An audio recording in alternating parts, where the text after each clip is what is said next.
Salve, salve, moçada! Vamos começar aqui mais um episódio do Muda SP, um podcast em busca de soluções socioambientais para São Paulo. Estamos recebendo hoje aqui um convidado muito especial.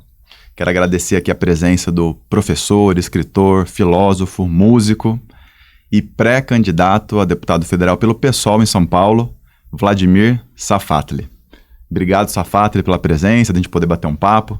Dá um oi pra galera aí. Claro, eu que agradeço. Estou muito feliz de estar com vocês nesse debate. E bem, vamos conversar sobre essas questões tão importantes para nós, né? Legal. Cara, queria começar perguntando dessa pessoa que ajuda a gente a pensar um outro mundo, a sonhar com outro mundo, que é você. Quando você fala, quando você escreve, você nos ajuda a pensar esse outro mundo possível na prática, né? E queria entender como que essa pessoa que ajuda a pensar o mundo de outro jeito se formou. Queria começar falando do teu nome, né, Vladimir? Eu li ou ouvi você falando em algum lugar que inclusive o seu nome foi, né, inspirado ali, uma referência ao grande comandante aí, Vladimir Ilyich Lenin. É isso mesmo? Não, então, meu pai fazia parte da luta armada, né, no começo dos anos 70, da Ação Libertadora Nacional do Marighella. Então tinha, os filhos acabaram saindo com nomes de lideranças do mundo comunista. E os outros irmãos, como que são? Não, por exemplo, Leonel, do Brizola, Leandro, do Trotsky. Né? Uhum. Eu ia chamar Ernesto. Ernesto. Mas graças ao Geisel que apareceu naquele momento, então até que agradeço. Bem, eu acho que eu prefiro o Vladimir. Tá? Vocês são 3 irmãos? Não, tem uma que é a Fernanda, mas aí o muro já estava meio caindo. Aí já não tinha mais como. E eu estava vendo também, você nasceu no Chile, né, Vladimir? Sua família estava lá em 73, né? Foi.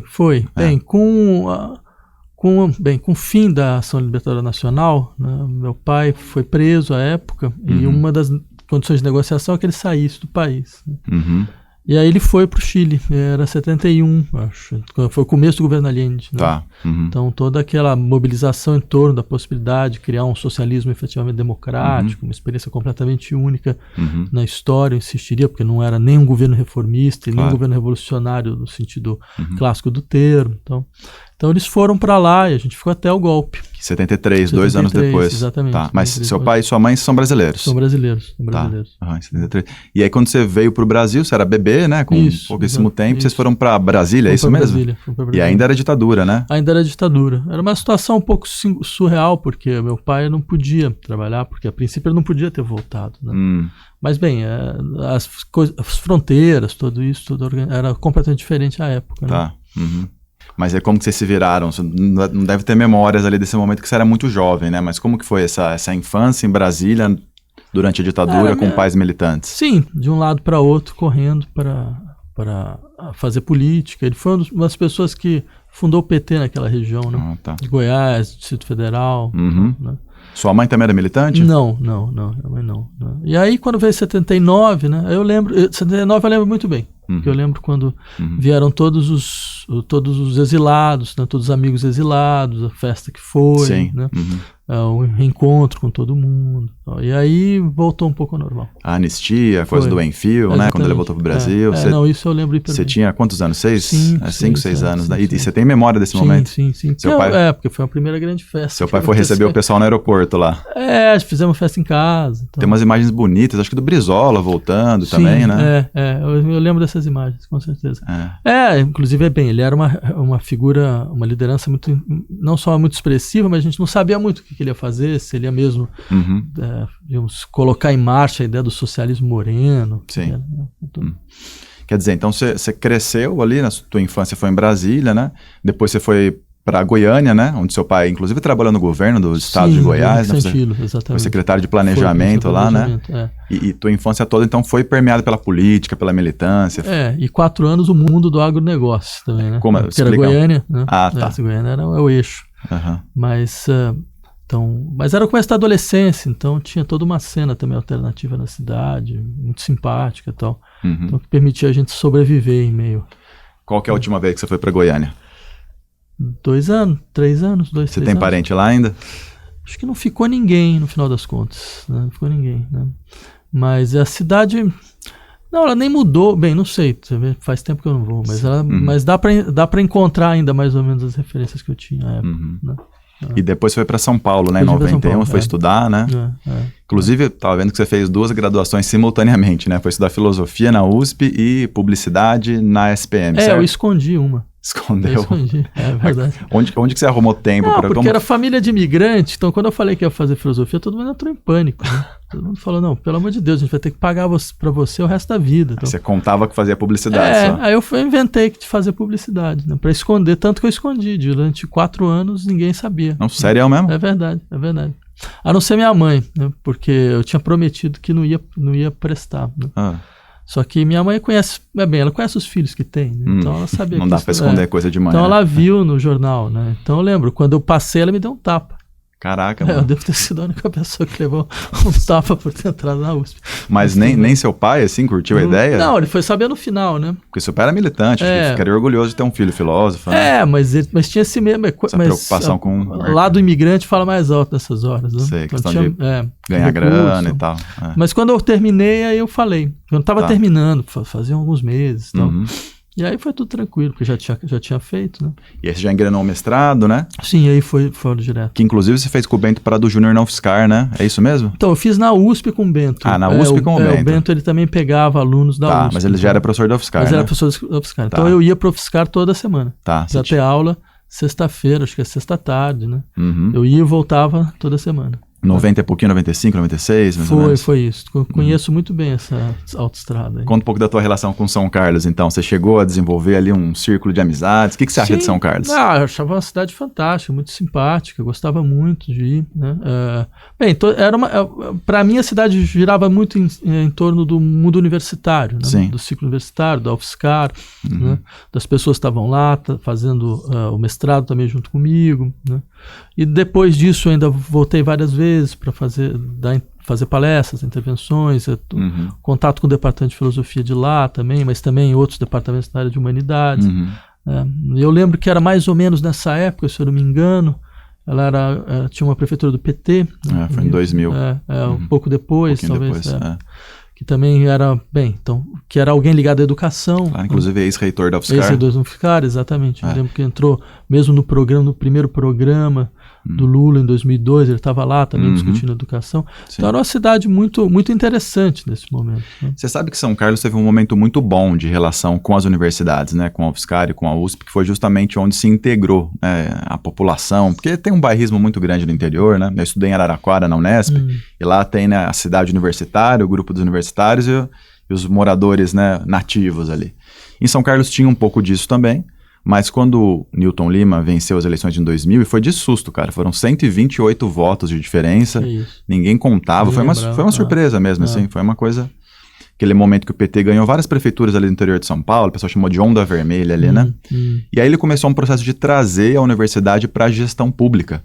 Foi um momento muito bom de São Carlos, né? Porque toda essa vocação, esse potencial intelectual foi aplicado para o interesse coletivo, né? E se conseguiu integrar melhor a cidade, né? Os nativos ali com as universidades. Hoje isso se desfez, né? A gente tem uma prefeitura muito reacionária, muito retrógrada, né? A partir de 2013 ali, quando teve uma troca de gestão. E hoje eu falo que existem 3 São Carlos, né? Você tem, novamente, voltando para o passado, a São Carlos Universitária, ali na zona norte de São Carlos, a São Carlos da Elite, na região central, e a São Carlos da zona sul, que é a São Carlos periférica, vulnerável, com problemas sociais. Não sei se isso se repete em outros municípios aí, cara, mas São Carlos tem esse histórico aí. E essa questão que você levantou sobre a relação entre universidade e poder público, esse é um dos pontos também mais tristes um pouco da nossa política atualmente. É como o potencial de elaboração e de intervenção da universidade, ele é totalmente subaproveitado pelo poder público, né? Então, você tem, por exemplo, só para pegar a USP, você tem trabalhos enormes sobre urbanismo, sobre transporte, sobre desigualdade, sobre democracia efetiva em todos os níveis, federal, municipal, estadual, que são completamente deixados à margem, né? Que você não tem nenhuma espécie de inteligência coletiva em operação, né? Para que você possa Bem, claro, os processos são difíceis de serem transformados, mas você pode iniciar uma espécie de dinâmica, né? Uma dinâmica na qual você vai mobilizando setores da sociedade civil, né? Também para ser cada vez mais forte nas suas demandas de transformação. A universidade tem um papel absolutamente fundamental na vida social brasileira. A gente abstrai isso. O Brasil é um dos países onde esse eixo de intervenção da universidade, por mais que a gente possa ter críticas em várias coisas, mas se você comparar com outros países, ele é infinitamente mais forte. Claro. Inclusive agora estamos na contramão. Foi anunciado há uns 15 dias mais um corte lá para o UFSCar. Já são 22 milhões de déficit orçamentário. Corre o risco, Safatli, da universidade fechar as portas em outubro. Além de todo o potencial de produção científica, acadêmica e tal, a UFSCar gira a economia da cidade, né? São quase 20 mil estudantes, professores e tal. O que está acontecendo? É um projeto de destruição, né? Mas por que o governo Bolsonaro está fazendo isso e onde ele quer chegar com esse desmonte? Então, eu diria primeiro uma coisa. Acho que isso serve para eliminar de uma vez por todas um certo anti-intelectualismo em certos setores da sociedade brasileira. Né? Quer dizer, a importância da universidade, eu acho que se demonstrou, entre outras coisas, até mesmo nessa situação de pandemia. Né? Lembraria de universidades que desenvolveram respiradores baratos, e de rápida confecção, exatamente para conseguir dar resposta imediata a um tipo de situação na qual a sociedade estava em extrema vulnerabilidade. Né? Então, ou seja, essa coisa do divórcio da universidade, da sociedade, ela tem que ser repensada um pouco.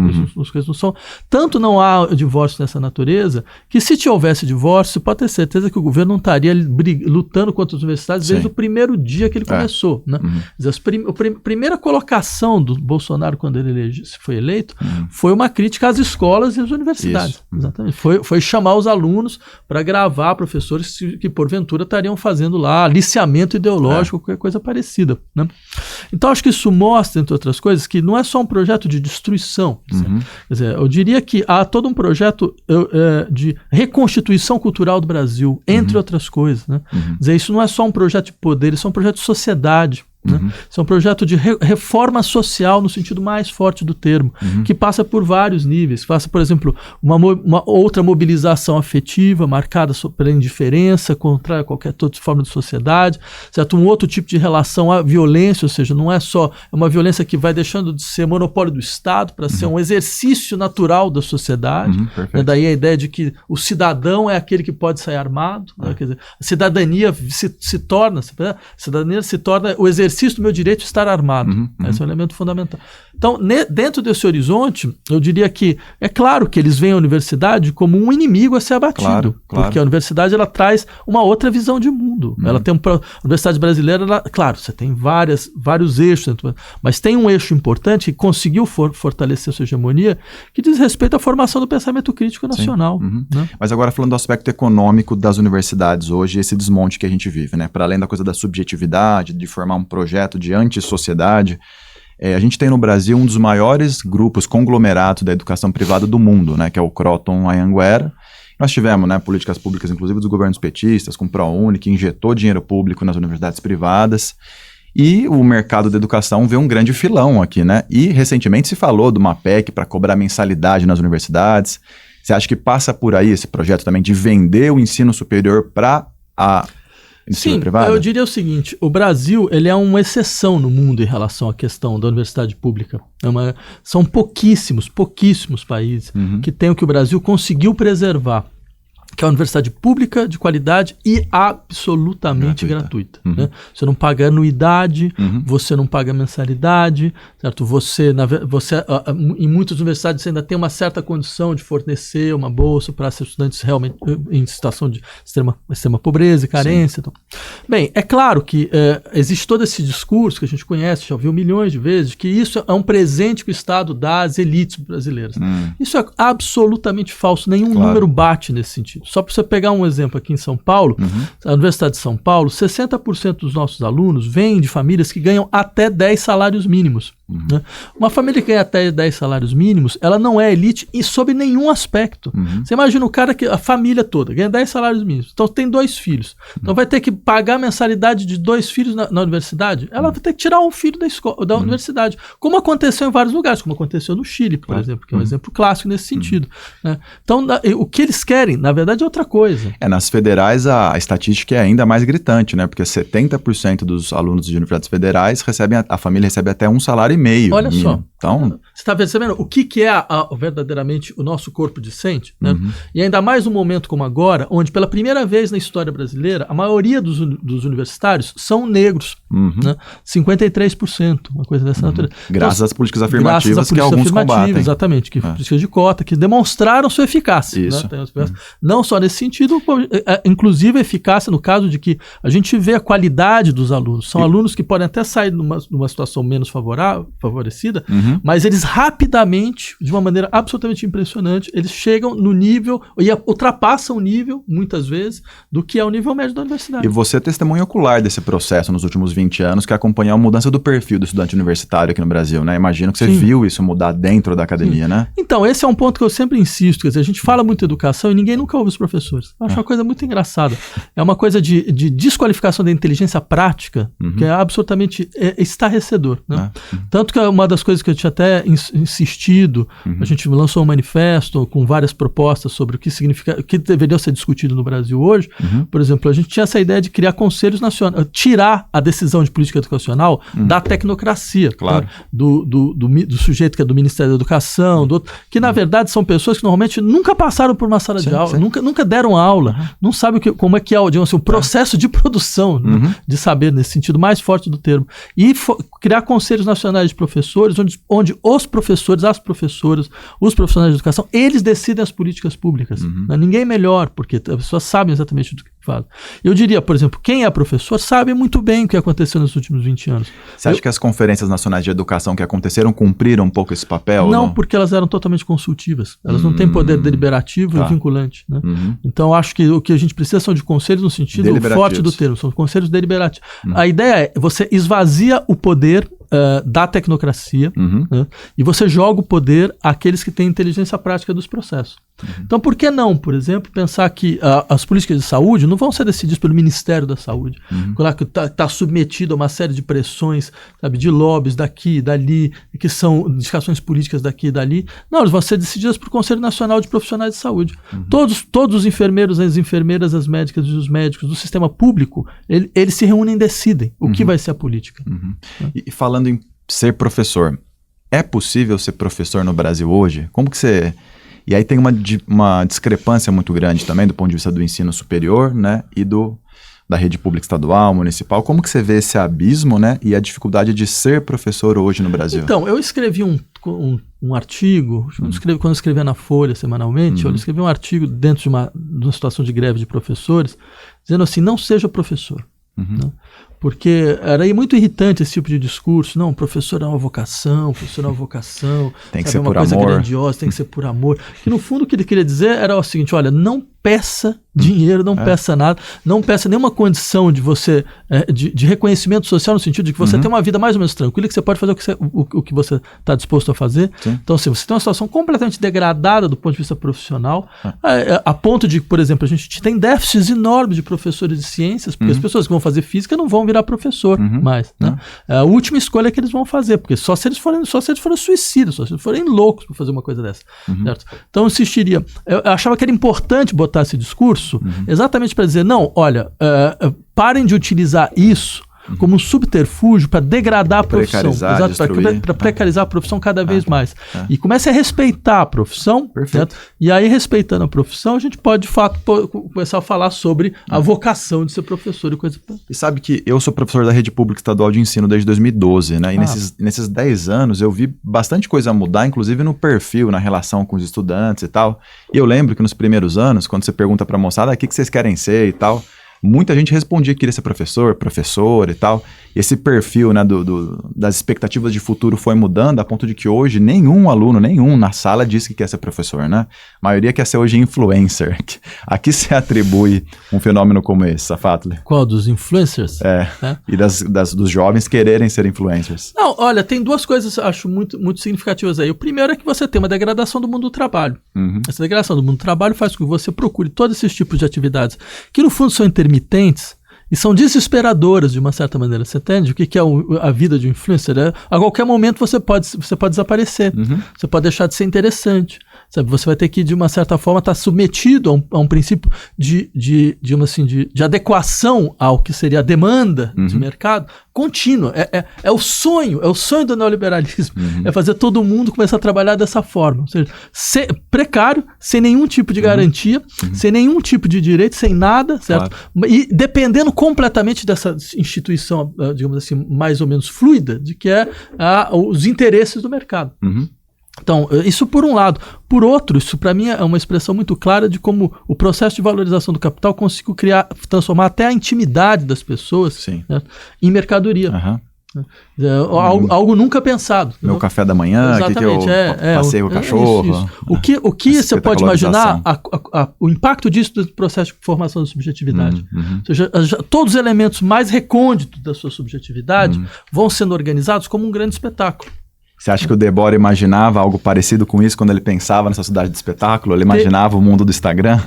Eu acho assim, terrivelmente sim, porque ele tinha percebido algo dessa natureza.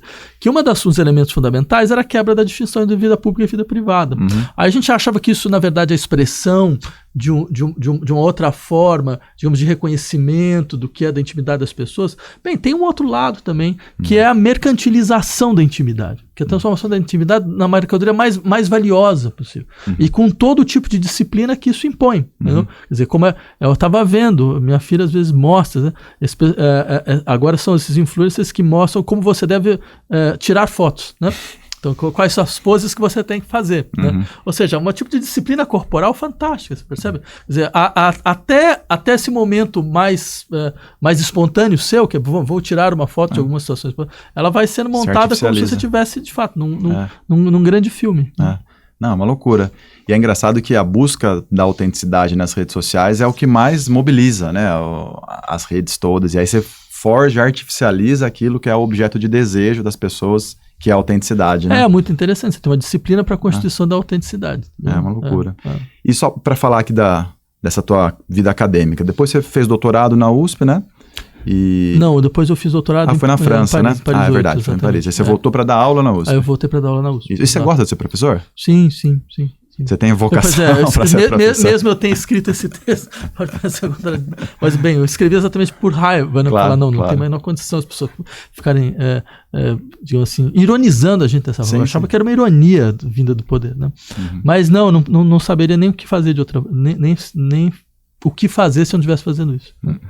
Mesmo que, por exemplo, se essa pré-candidatura funcionar, se de fato a gente chegar a ganhar dentro do processo de eleição, minha ideia é continuar dando aula.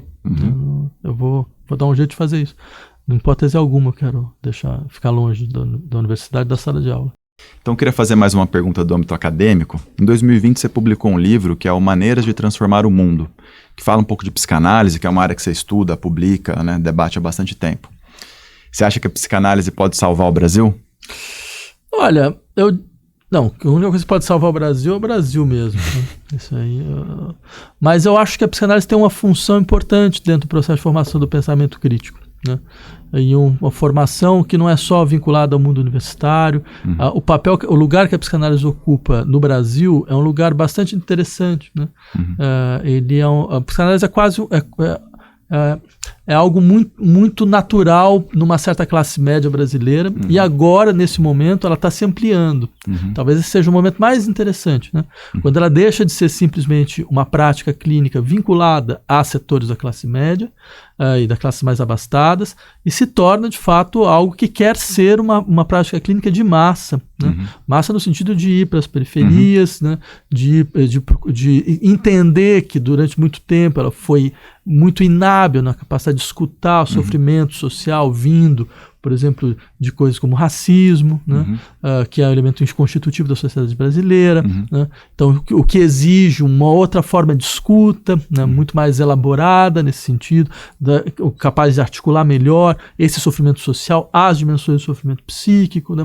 Então, você tem um processo interessante de transformação. Por outro lado, você tem uma posição, isso já vem de muito tempo, já vem dos anos 70, final dos anos 70, começo dos anos 80, que é a psicanálise como um elemento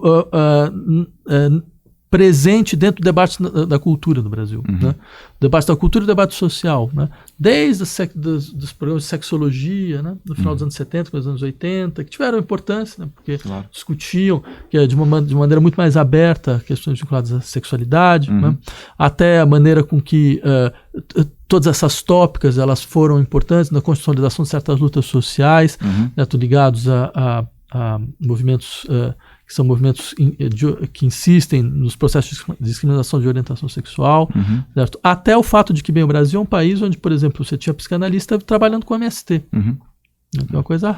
Bem, existe uma história popular da psicanálise, né? Se a gente reconstruí-la, que ela vem desde os anos 20, desde as formações das policlínicas públicas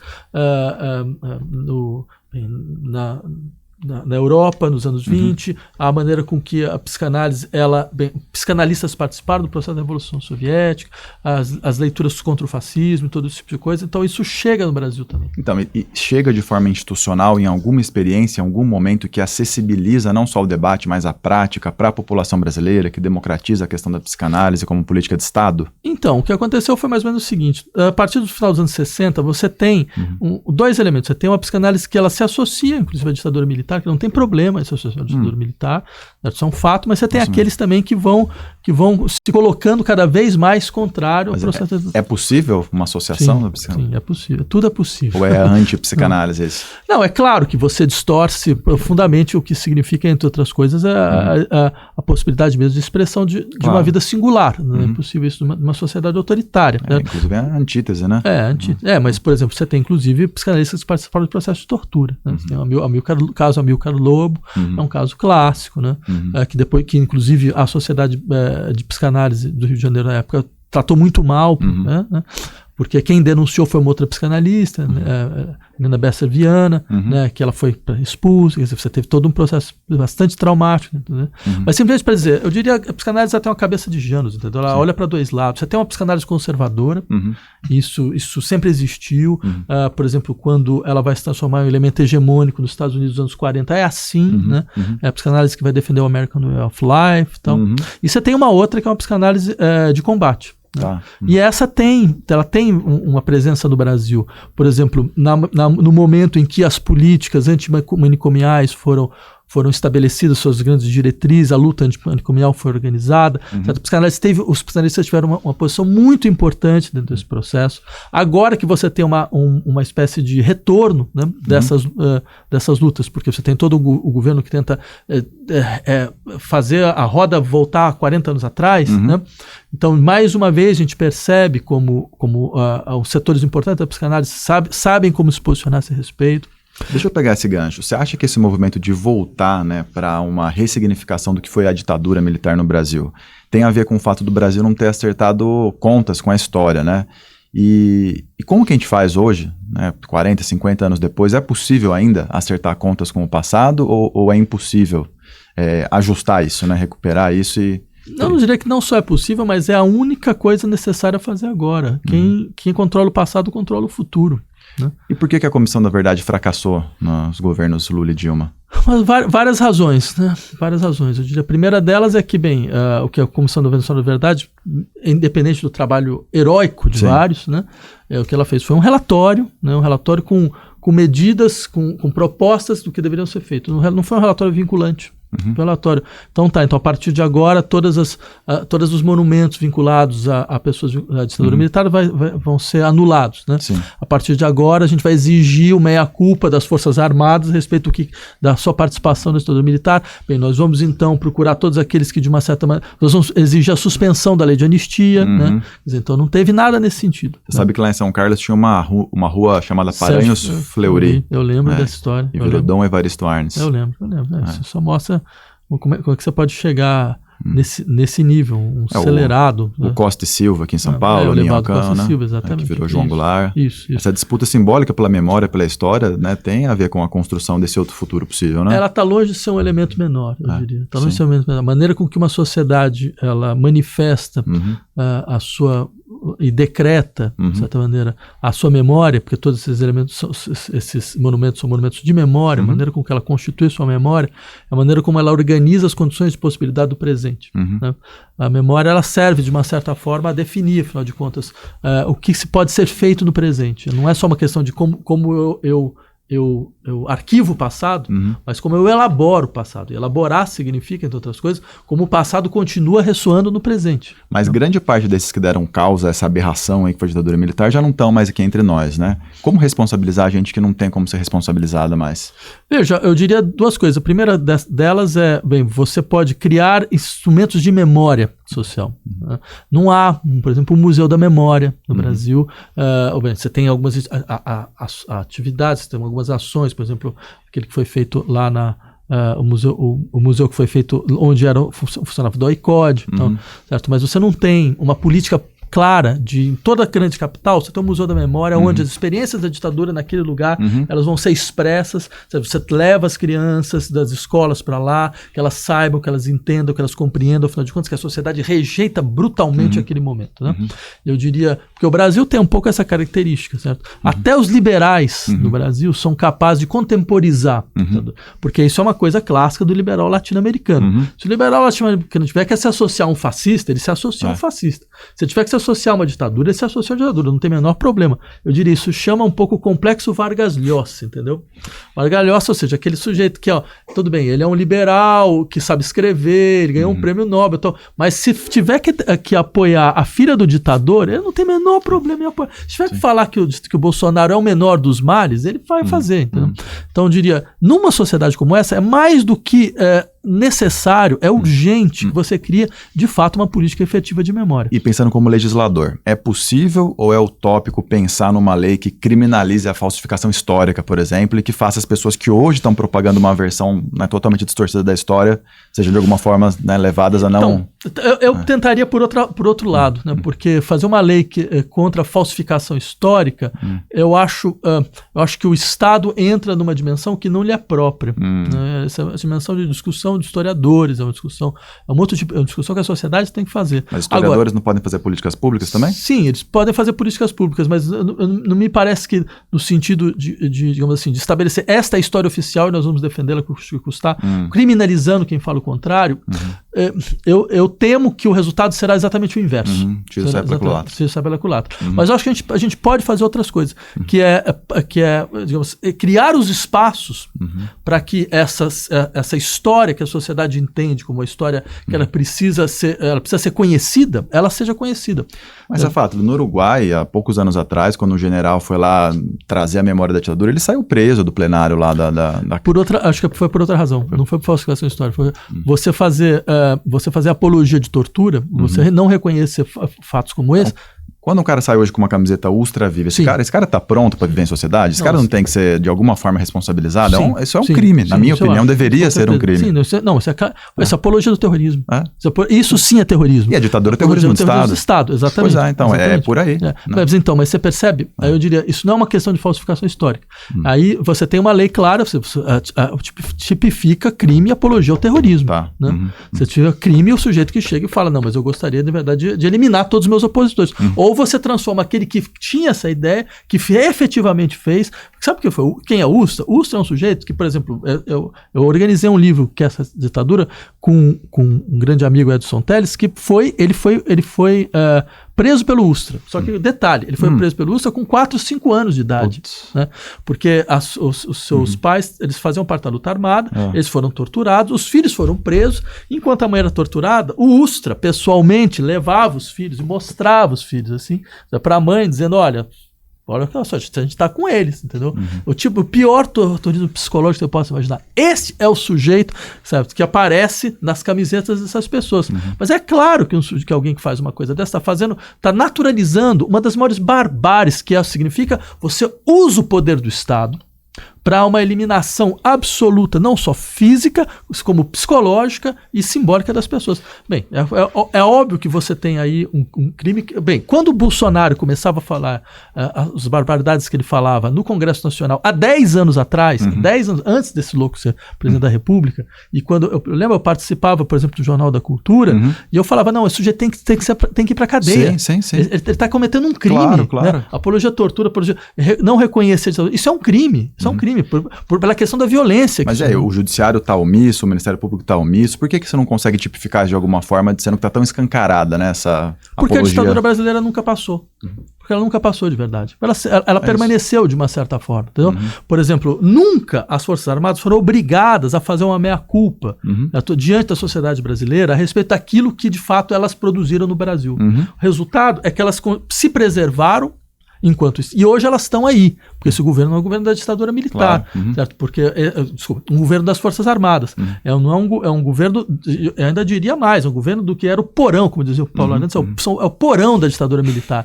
São aqueles que efetivamente faziam, não é o Golbery, não é o Geisel, é o pessoal vinculado ao Sérgio Frota, Silvio Frota, entendeu? E de uma certa forma, o Bolsonaro, ao tentar trazer, né, as Forças Armadas para dentro do governo, ajudou a desmoralizar as Forças Armadas. Você acha que as Forças Armadas estão fechadas com o Bolsonaro ainda? Sim. Não, eu não... Pera, o generalato está fechado ou as forças... O generalato? Sim. Essa leitura que eu sempre insisti. Veja, as Forças Armadas brasileiras, desde a ditadura militar, elas operam dentro de uma lógica que é assim, a lógica do bad cop to good cop. Por exemplo, na época da ditadura militar, tinha essa história. Tem a ala moderada, né, e tem a linha dura. Né? E agora, é claro, essa é a melhor maneira de você preservar as Forças Armadas, a força das Forças Armadas. Se a ditadura brasileira foi uma das ditaduras que mais duraram na América Latina, 20 anos, é exatamente por causa disso, porque as Forças Armadas faziam um jogo de ser ao mesmo tempo governo e oposição. Né? Então, se você queria fazer oposição às Forças Armadas, você ia negociar com as Forças Armadas, com o setor das Forças Armadas. Hoje é a mesma coisa. Elas estão no governo, 7 mil membros das Forças Armadas nesse governo, certo? E elas jogam a carta de que elas não estão exatamente no governo, que elas são o núcleo racional do governo, que elas estão lá para segurar o Bolsonaro. Mas é óbvio que isso é um teatro, entendeu? Claro. É o teatro perfeito, né?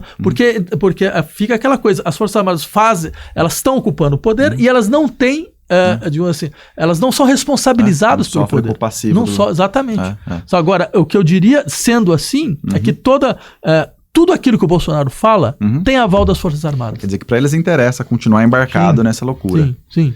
E aí você acha que hoje, quem ainda aplaude, né, essa loucura aí, esse ato de terrorismo do Estado que foi a ditadura, qual que é o problema dessa pessoa? Ela é vítima de falsificação histórica, ela tem disfunção cognitiva, ela tem problema de caráter, ou tudo isso junto?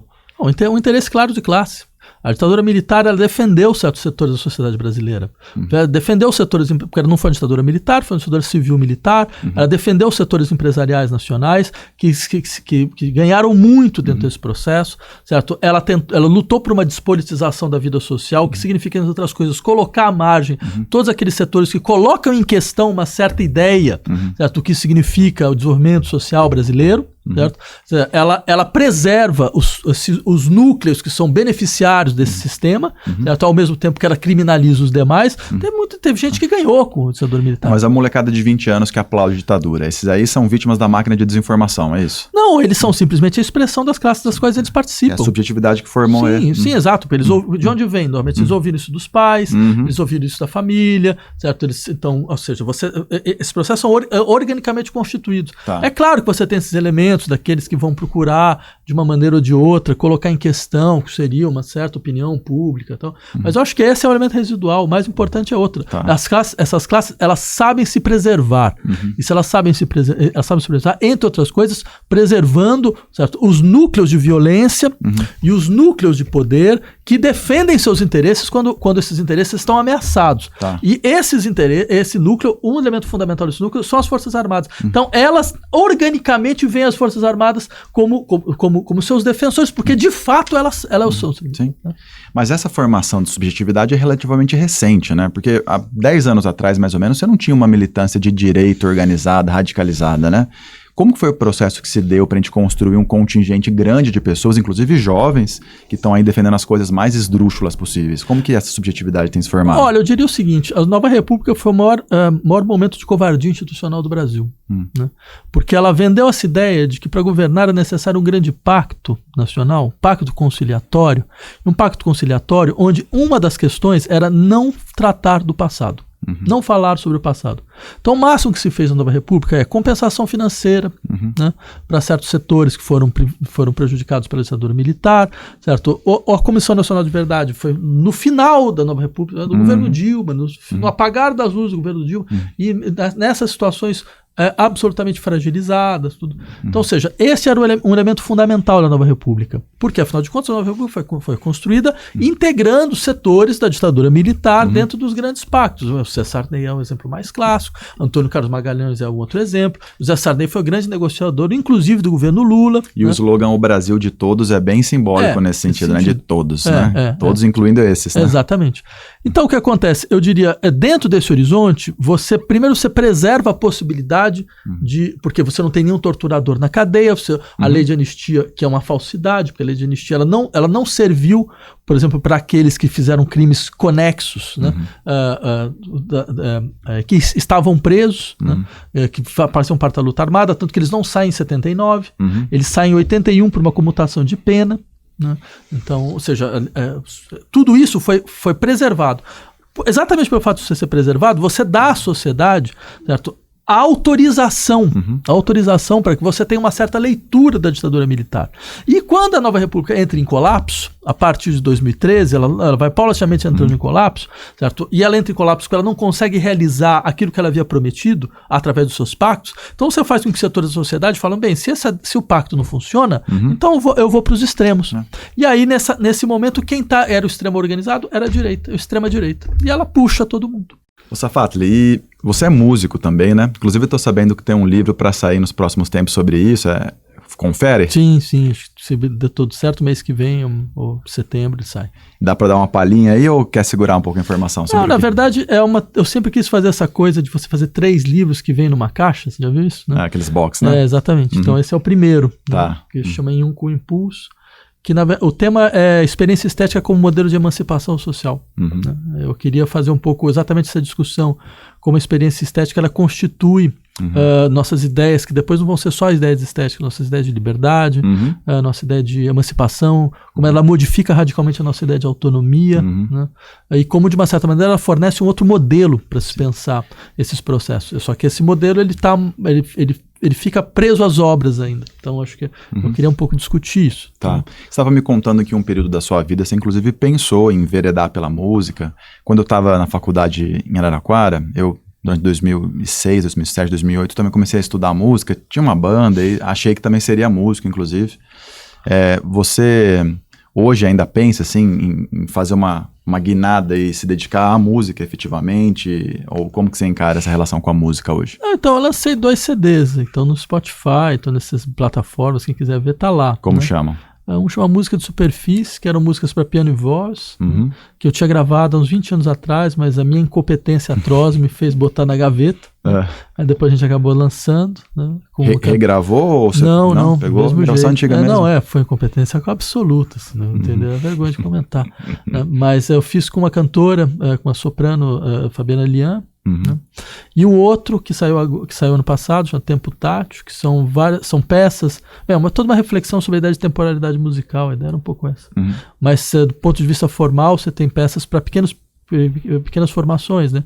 Piano e bateria, piano e fagote, piano, quarteto de cordas e tal. Né? Eu gostaria, sim, eu sempre preservei essa ação, mesmo que tinha sido muito discreta. Né? Você toca, você tem, assim, eventualmente, você se apresenta em alguns locais ou não? Sim, a gente estava fazendo concertos, somente quando foi o caso de lançar esse primeiro CD, mas aí veio a pandemia, travancou tudo. Claro. E essas lives musicais eram muito ruins, né? Então, na verdade, por exemplo, quando eu fiz esse segundo CD, que saiu exatamente no momento da pandemia, eu conversei com o Sesc, a gente achou muito melhor fazer vídeos. Então, eles têm vídeos, são pequenos vídeos que foram feitos por vários artistas, né? Tem vídeo da Dora Longo Bahia, do Juna Andreasa, Dalila Camargo, Martins, tem a da Melioli, tem vários artistas que fizeram os vídeos, né, que ficaram muito bons. E pegando esse gancho, falando de música e de ascensão do fascismo no Brasil, você compôs a trilha de 2 peças de um cara que só reproduziu, performou uma cena reproduzindo o propagandista do regime nazista, Joseph Goebbels, e que é o Roberto Alvim, que foi ministro da Cultura aí do Bolsonaro. Cara, o que aconteceu? Quem é esse cara? Como foi tua relação com ele? Então, essa é uma questão bastante interessante mesmo, porque, de fato, eu fiz trilha para 2 peças, né? Uma delas foi Leite Derramado, inclusive do Chico Buarque, que também foi enganado da mesma forma. Né? Então, quer dizer, ele ainda me serve de álibi, né? De uma certa maneira. Né? Mas não era possível imaginar essa guinada naquele momento. Ele não tinha tendências fascistas claras. Vocês tiveram relação? Tivemos. Não tem por que ficar escondendo essas coisas. Tivemos, sim. Tinha uma proximidade mesmo. Tivemos uma proximidade, né? E inclusive a primeira peça que a gente fez é uma peça que eu gosto, eu não acho ela ruim, César, né? Só que, bem, ele era meio apolítico, né? Você via que não tinha nenhum tipo de orientação clara. Olha lá no que resulta, né? Essas coisas. Eu não sei, bem, eu acho eu tenho várias teorias a esse respeito, mas exatamente quando isso aconteceu, eu quis não falar muita coisa, porque para mim ficou muito claro, se eu falasse, ele ia responder e ia começar a ter um debate, e acho que era tudo que ele estava querendo naquele momento. Né? Então eu falei, não vou falar. Falei quando aconteceu isso. Né?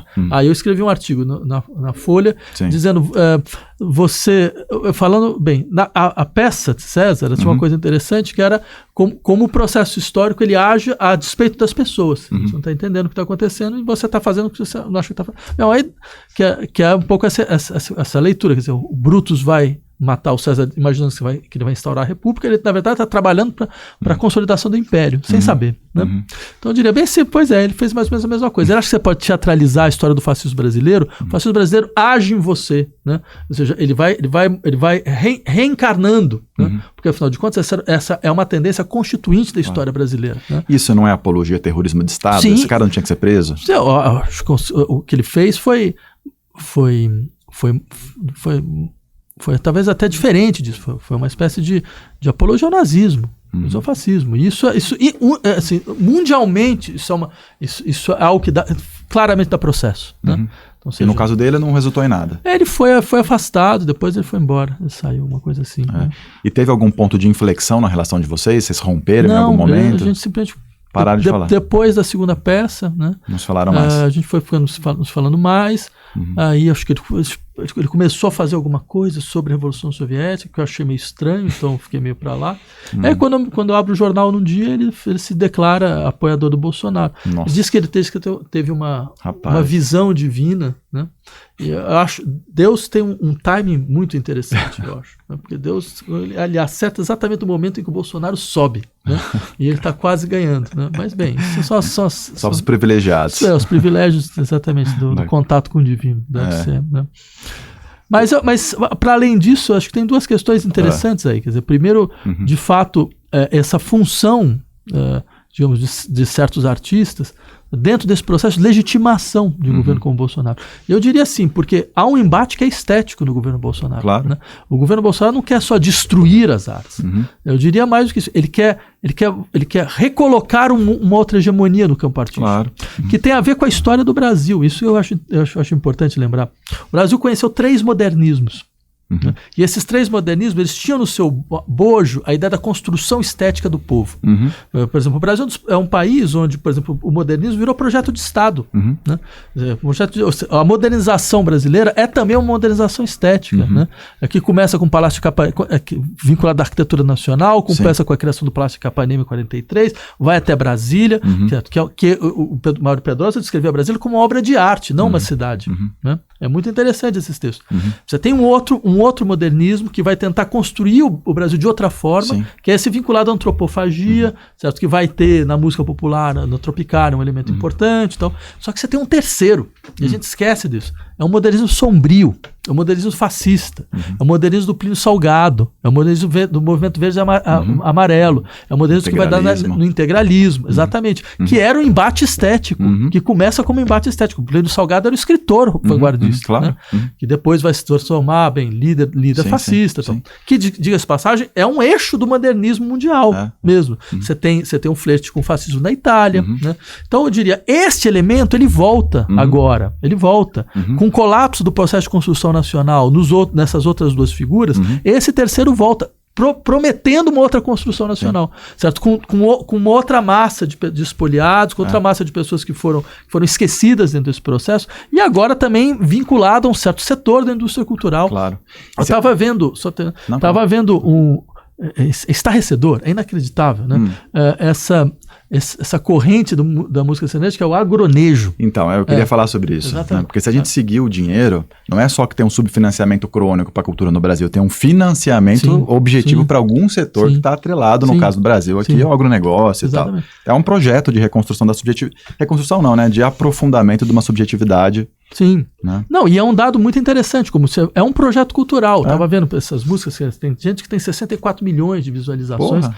E o sujeito fazendo uma ode não só ao agronegócio, certo? Ou seja, a um dos elementos mais destrutivos né, da economia nacional, certo? Mas colocando, inclusive, resultados numéricos. Né? Não sei quantos por cento do PIB, né? Mas o lucro de tanto e tanto. E falando, veja, isso traz, claro, ordem e progresso. Claro. Né? E isso faz parte daquele embate do agro é tech, agro é pop, agro é tudo, que é a lavagem cerebral, né? Que o setor do agronegócio promove no Brasil, financiando essa galera para tentar também ressignificar essa imagem do agro no Brasil e tal, né?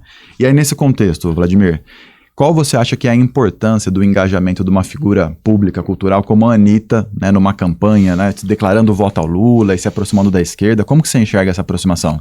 Olha, eu acho assim, nessa situação atual, onde, de fato, a gente tem muita clareza de que é impossível que o Brasil sobreviva mais um mandato Bolsonaro, né?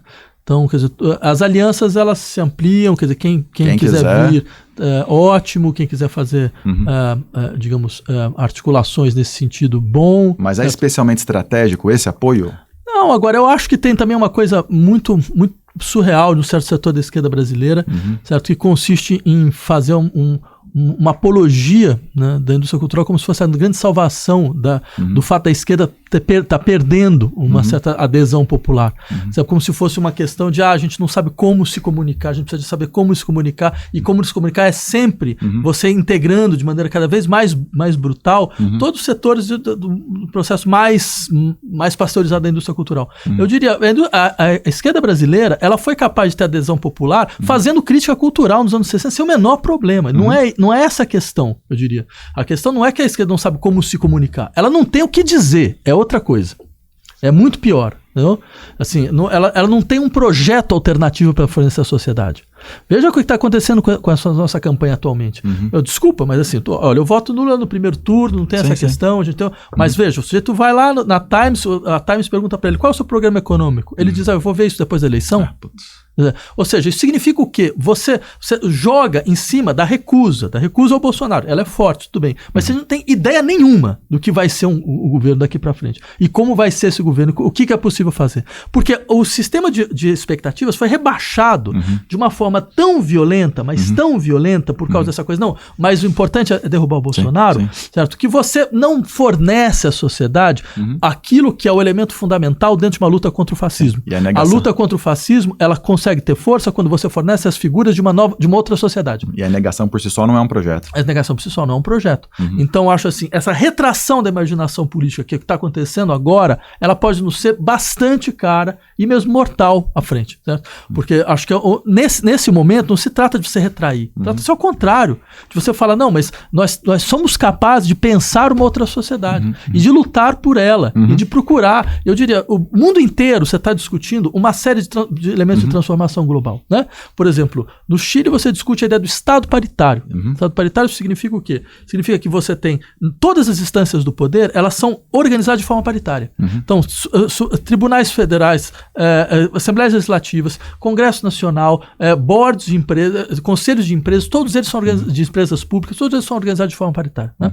Bem, você teve na campanha do Bernie Sanders, ou seja, um sujeito do Partido Democrata, no coração do alguém mundial, que chegou e falava, olha, minha proposta é 20% dos trabalhadores em todo o conselho diretivo de toda e qualquer empresa, média e grande. Né? Então, isso foi discutido no Brasil? Né? Na França você discute, você conseguiu implementar uma jornada de trabalho 35 horas sem redução de salário. Aqui a gente teve 13 anos de governo de gente que veio do sindicato e a jornada de trabalho continuou 44 horas. 44 horas. Né? Não, e a primeira vez, eu queria falar sobre isso, a primeira vez que eu te vi pessoalmente foi, acho que num momento de muita imaginação política, de utopia, que foi em 2011, lá no Vale do Anhangabaú. Eu lembro que você foi dar uma aula pública no movimento do Ocupação. Você estava lá? Eu estava lá. Você estava acampado lá? Eu não estava acampado, mas estava passando por lá, estava com a moçada e tal. Veio naquela leva do Occupy Wall Street, o 15M na Espanha, chegou aqui no Brasil. E eu lembro que esse foi o momento da história recente do Brasil que mais se debateu o sonho, né? Que as pessoas foram, de fato, se engajar numa luta pela construção de uma outra sociedade, né? Você acha que de lá para cá, quer dizer, as coisas pioraram? Qual foi o legado político de 2011, né, no Brasil hoje? Eu acho que de lá para cá a gente está em luta. A gente está em luta contínua. É a mesma luta? É a mesma luta. Eu vejo isso como eu vejo uma série de, eu diria assim, o século XXI ele se constitui a partir de uma série de insurreições populares. Né? E essas insurreições, elas começam com a Primavera Árabe. Occupy, ele nasce um pouco nesse bojo. Né? Você tem Primavera Árabe, você tem Occupy, você tem os indignados na Espanha, você tem a Praça na Turquia, certo? Você tem Santiago, Tel Aviv, você tem o Gilets Jaunes, e você vai ter o Estalido no Chile, em 2019, que vai ser a primeira vez em que você tem uma insurreição popular que consegue criar uma outra institucionalidade. Eles abrem um processo constitucional. E aí algo muda, porque até então eu tive na Primavera Árabe, eu fui para lá quando explodiu, né? Porque eu queria ver o que estava acontecendo, né? E lembro muito claramente a enorme força, o maior desejo, a enorme energia, sem nenhuma capacidade de incorporação, porque você não tinha organização, né? E você não tinha também, você tentou na Tunísia, porque eles tentaram criar um processo constitucional, mas por uma série de razões, o processo constitucional, ele não conseguiu realizar o que ele podia ter realizado. Né? Eu fui para a Islândia, quando teve também movimentações, por mais que seja um pequeno país, era um país bastante interessante, porque era um laboratório, né, do que foi o neoliberalismo, do que foi a crítica do neoliberalismo. Né?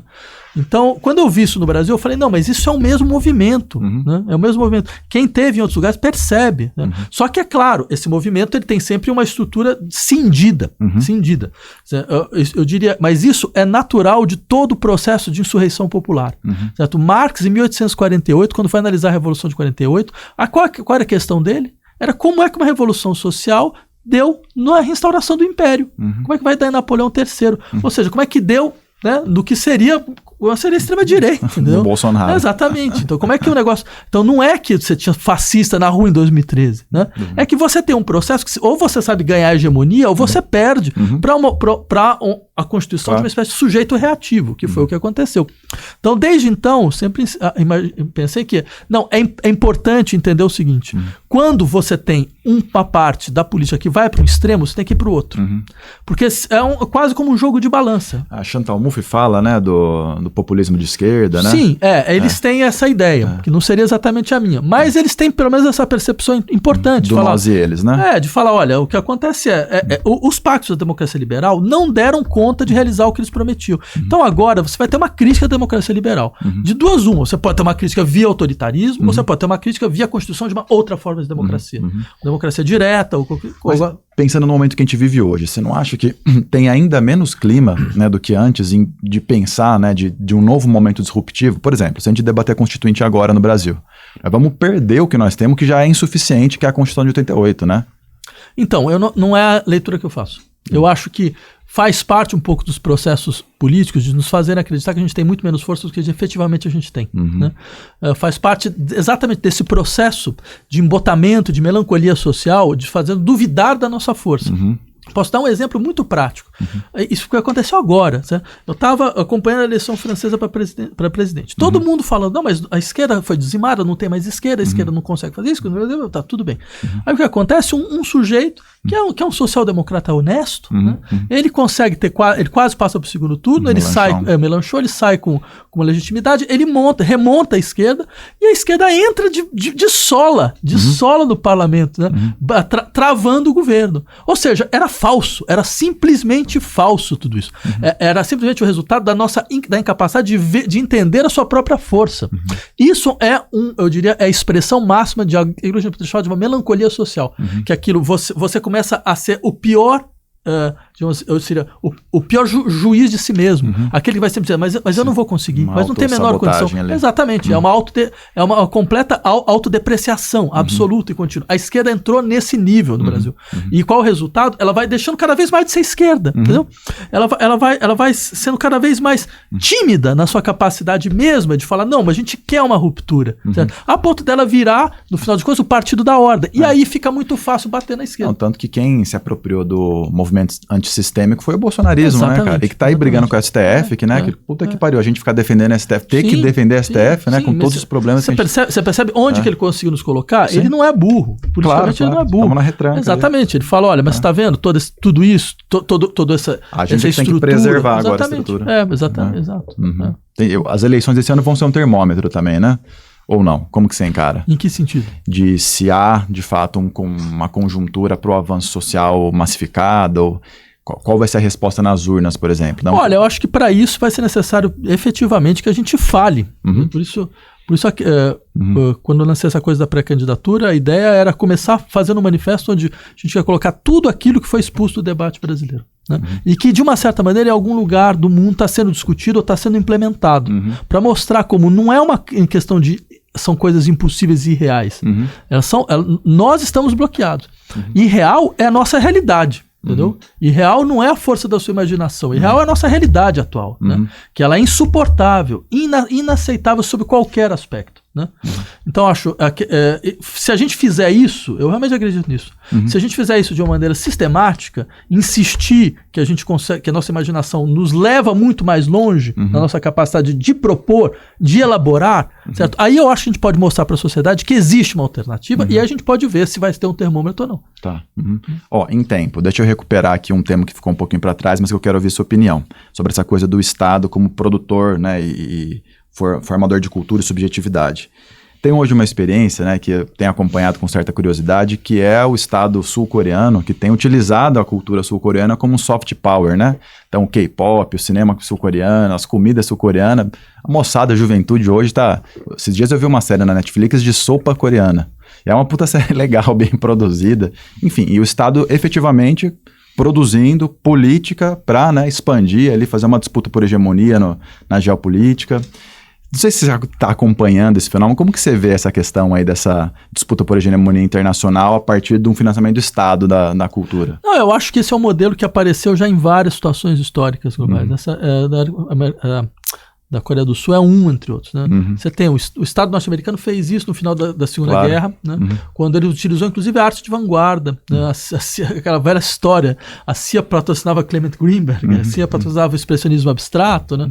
Bem, e o que o fato é verdade, se bem que eu até gostava quando a CIA fazia isso, era muito mais interessante do que ela foi fazer tem depois. Tem a história também que o George Orwell, né?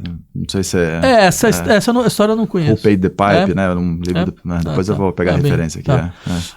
Mas agora, o que eu diria é que, para além dessa ideia do Estado interventor na constituição de uma espécie de hegemonia cultural, acho que também teria uma outra ideia a ser desenvolvida, que é o Estado como aquele que potencializa o que não circula. Né? E talvez, para mim, esse é um eixo fundamental de uma política pública de cultura. É fazer circular o que não circula. Então, todas as manifestações, todas as expressões, que elas têm uma enorme dificuldade de conseguir circular, porque elas não se adequam a certos padrões de circulação, né, e que não são feitas a partir das expectativas que normalmente a gente imagina, elas precisam de algum tipo de espaço sem fricção. Né? E aí uma política pública pode atuar. Ela pode ajudar nesse sentido. Eu acho que nisso, e também outro elemento, que aí isso não existiu no Brasil, né, que é um investimento massivo no processo de formação para a cultura. Né? Por exemplo, quando quando o Haddad foi candidato a prefeito, eu fui o responsável pela organização do plano de cultura, que depois foi deixado de lado, né? Mas um dos elementos desse plano era que a gente desenvolvesse 4 escolas municipais de artes em 4 periferias, certo? E essas escolas estariam ligadas a centros culturais. Esses centros culturais, eles permitiriam que o que é feito nessas escolas circulassem entre esses centros, né? Criando um outro tipo de dinâmica, certo? E aí eram escolas vinculadas à produção de vídeo, de música, de teatro, cinema, artes plásticas, ou seja, tudo. Uma ideia dos céus, do Brizola, uma coisa parecida ali, né? O Brizola desenvolveu isso também, exatamente. Só que é dentro dessa ideia da educação integral. Claro, sim, é uma outra experiência que mereceria com certeza ser recuperada, ser pensada, refletida, né? Mas a ideia era, e essa produção não era uma coisa assim, vamos trazer professores de fora, eles vão lá assim, educar os bárbaros, né? Não, você tem um sistema de saberes dessas regiões que merecem de fato ser reconhecidos enquanto sistemas de saberes, né? Então, você está lá nas escolas de música, então você pode constituir um processo onde você tem tanto as dinâmicas musicais que são produzidas lá, quanto aquelas que não chegam até lá, né? Então, quer dizer, a ideia é uma ampliação brutal, é ampliar brutalmente o sistema de possibilidades para além da limitação que é, certo? A maneira com que a cultura circula atualmente. Quero falar um pouco contigo de meio ambiente, de ecossocialismo, e eu li algumas das propostas que você traz inicialmente no site da pré-candidatura, e um dos assuntos que você traz, ele me interessa muito, que é o debate sobre direitos da natureza. Nós temos alguns exemplos na América Latina, né? O Equador, né, foi o primeiro país a inserir no texto constitucional, com Alberto Acosta, né, o debate sobre direitos da natureza. Bolívia também, e agora, salvo engano, o Chile está fazendo fez esse debate no processo constitucional. Você acha que é possível, na conjuntura atual que a gente vive, pensar e qual é o impacto efetivo, né, que reconhecer a natureza como sujeito de direito traria para a preservação, para a conservação do Brasil, da Amazônia e dos biomas que nós temos aqui?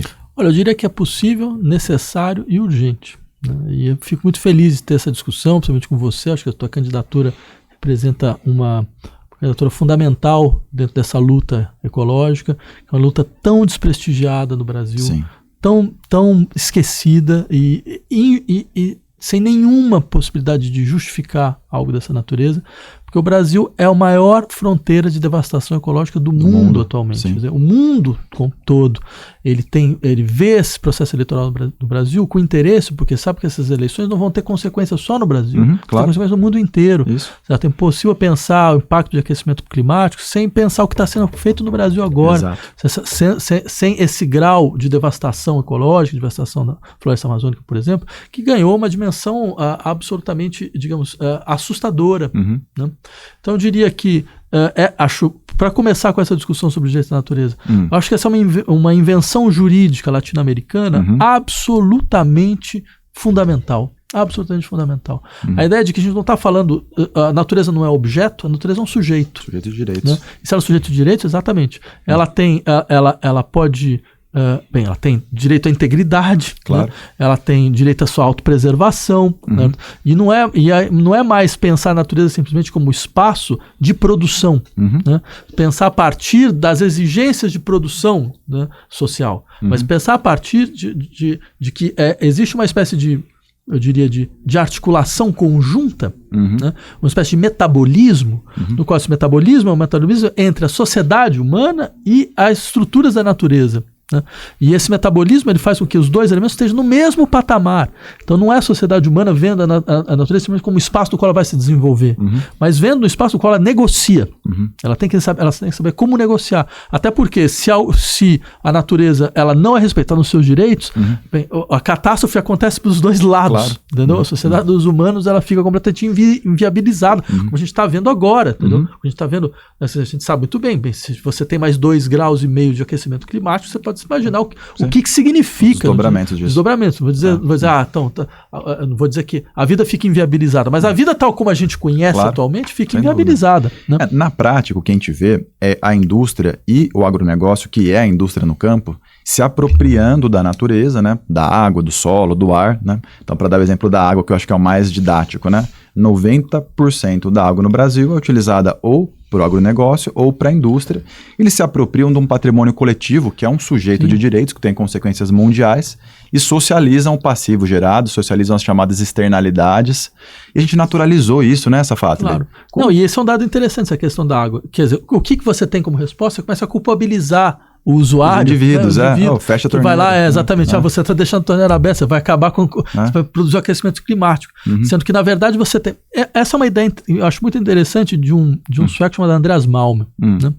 Que ele desenvolveu um livro chamado Capitalismo Fóssil, onde ele fala, olha, essa discussão sobre a antropoceno, ela está mal posta, completamente mal posta. Porque o impacto da humanidade no meio ambiente até a invenção da máquina a vapor era mínimo. O que acontece é que, com a Revolução Industrial, você tem um novo desdobramento do uso da natureza, devido ao fato de você precisar de energia fóssil, então as minas de carvão, certo? A produção do petróleo, e isso sim tem um impacto brutal.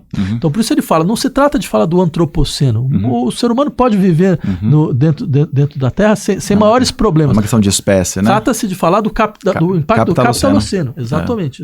E nesse capitaloceno não são todos os 6 bilhões de humanos que estão criando esse tipo de devastação ecológica da mesma maneira. É um núcleo específico. Né? Claro. E aí, é claro, este núcleo específico precisa ser tratado. Né? Então, e esse núcleo específico, ele passa incólume, porque ele joga nas costas de todo mundo. É uma responsabilidade que não é, desculpa, não é sua responsabilidade. Né? E tem algumas percepções de futuro que entendem a tecnologia, né, um futuro tecnocrático ali como solução para os problemas ambientais. Eu li recentemente um livro que chama 4 Futuros, foi publicado pela Autonomia Literária, e um dos futuros ali que ele aponta como possível é um mundo onde as soluções para o colapso ambiental se dão pela tecnologia, mas não necessariamente por pensar uma sociedade justa do ponto de vista da distribuição de renda e tal. Você acha que é possível sonhar com um mundo sustentável do ponto de vista, né, ambiental, porém que não debata justiça social? Não, e eu acho que você tem toda a razão em levantar isso, porque afinal de contas é exatamente esse processo de concentração de renda, né? Brutal de renda, que ele é alimentado por uma devastação ecológica. Né? Não tem desenvolvimento no sentido da velocidade do desenvolvimento capitalista que a gente conhece, sem a devastação ecológica. Né? Então, claro, se você pensar a justiça social, significa você pensar um tipo de sociedade que não funciona sobre esses princípios de concentração, né? Que defenda radicalmente uma noção clara de igualdade. E dentro dessa noção clara de igualdade, você precisa de um outro modelo de produção. Né? E esse outro modelo de produção pode muito bem ser pensado a partir de um novo pacto com a estrutura da natureza. Né? E isso é o que a gente precisa, de maneira clara e efetiva. Isso significa, de maneira muito, muito concreta, parar de usar energia fóssil. Claro. Né? Ter um tempo, ter um prazo onde você fala, não, a gente vai lutar para uma transição, bem. Isso, principalmente num país que está delirando com a história do pré-sal, sabe, como se fosse o elemento que vai salvação da nossa economia, então, sendo que, bem, a gente está vendo que as coisas não são exatamente assim, certo? E que, entre outras coisas, inclusive desenvolveu energias renováveis, né? Que podem ser pensadas de uma forma, ou seja, com força de substituição em vários níveis, certo? Para além, por exemplo, desses usos brutalizados de energia que a gente conhece, não só energia fóssil, mas o que a gente fez com energia hidroelétrica.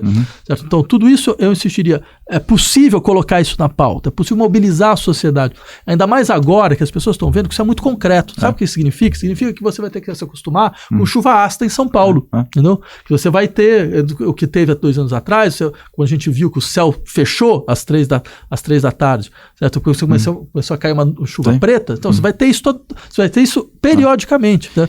Você vai ter uma situação na qual, toda a organização climática, porque o clima é um modelo de organização social. Isso. Então você sabe, afinal de contas, quando que você pode plantar, quando você não pode, o que você pode vestir, onde você pode. Tudo isso vai se dissolver. Vai dissolver uma situação cada vez mais imprevisível, né? Com consequências absolutamente brutalizadas, com consequências climáticas que são destrutivas. Né? O caso do Brasil é muito emblemático para mostrar que o problema não é técnico, né? Porque nós somos o 4º maior exportador de comida do mundo. E ainda assim nós temos 33 milhões de pessoas passando fome, cara. Sim. Quer dizer, produzir, a gente sabe, produz, tranquilo. Questão energética, né? Aí até entra uma questão de subfinanciamento de pesquisa, porque energia fotovoltaica, eólica, que inclusive é abundante no Brasil, né?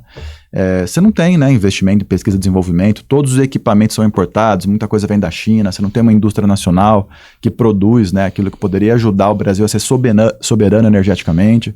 Então, essa crise não é uma crise, né? É um projeto de desmonte, né, desse capitaloceno, que na verdade favorece uma elite financeira que, na verdade, tem um... Que vai para Marte. Isso que eu ia falar, tem um quê de suicida, né? Já está se organizando para ir para Marte. Ou de imediatismo, porque sabe que vão, antes das consequências mais brutais se apresentarem, esse povo vai morrer, né? Se bem que estão inventando uns negócios aí, né, de criogenia, sei lá, que esses caras são doidos mesmo. Mas acho essa questão da produção de alimentos, eu acho muito interessante que você levantou. Porque, de fato, mas o que está acontecendo com nossa produção de alimentos? Bem, meu pai é de uma região do interior de Goiás, né? E eu achei isso muito ilustrativo, porque me parece que é algo que está acontecendo em várias situações. Era uma região que mais ou menos preservou o bioma do Cerrado, né? Porque tinha criação extensiva de gado, né? Então você deixa o gado no pasto, todo esse tipo de coisa. Você só abre, você não destrói completamente, você abre espaço, né? E o que aconteceu? Eu lembro de chegar lá, acho que um ano atrás, tudo tinha sido devastado, absolutamente tudo. Por quê? Porque você implantou a cultura de soja. Então você vai no supermercado, supermercados das cidades da região, não tem mais nada, porque tudo vem importado, porque não se produz mais nada. E é claro, essa cultura de soja é uma cultura para exportação, né? Nada mais, e para uma exportação que, além de você ter a preservação do trabalho semi-escravo em várias dessas culturas, certo? É uma exportação que ela visa a consolidação de processos de concentração e de acumulação de renda. Não gera... No setor não gera, exato, não gera riqueza. Não gera riqueza. Porque você não distribui riqueza, né? Você não distribui riqueza, exatamente. Lá em São Carlos, nós levantamos recentemente os dados do Censo Agropecuário do IBGE de 2006, que é o último censo confiável, que esse 2017 já veio na era do desmonte, né, esse apagão de informações, com os dados do CAR, né? E lá em São Carlos, para você ter ideia, 30% do território da cidade de São Carlos, do município, está sob utilização, né, da produção de pasto, tem pasto, e 20% para cana-de-açúcar. Então quer dizer que 50% do território da cidade está nas mãos do agronegócio, do latifúndio. A cada 2 metros quadrados, está com cana ou pasto, né? Que é isso, né? Uma destruição completa, né, da biodiversidade, consequências para o lençol freático, para a água, as queimadas de cana, né, que já, teoricamente, né, são proibidas, acontecem todo ano. Isso, você deu o exemplo aqui, né, do dia que anoiteceu, mas lá no interior, né, na região ali de São Carlos, Ribeirão, Araraquara, Jaú, cara, época da produção, né, da colheita de cana, é fogo, é fuligem, isso destrói a qualidade do ar, né? E como eles se sentem à vontade para fazer isso com a vida das pessoas, né? Então, sendo que a gente deveria, de fato, estabelecer como processo normativo não a produção de riqueza, pura e simples, né?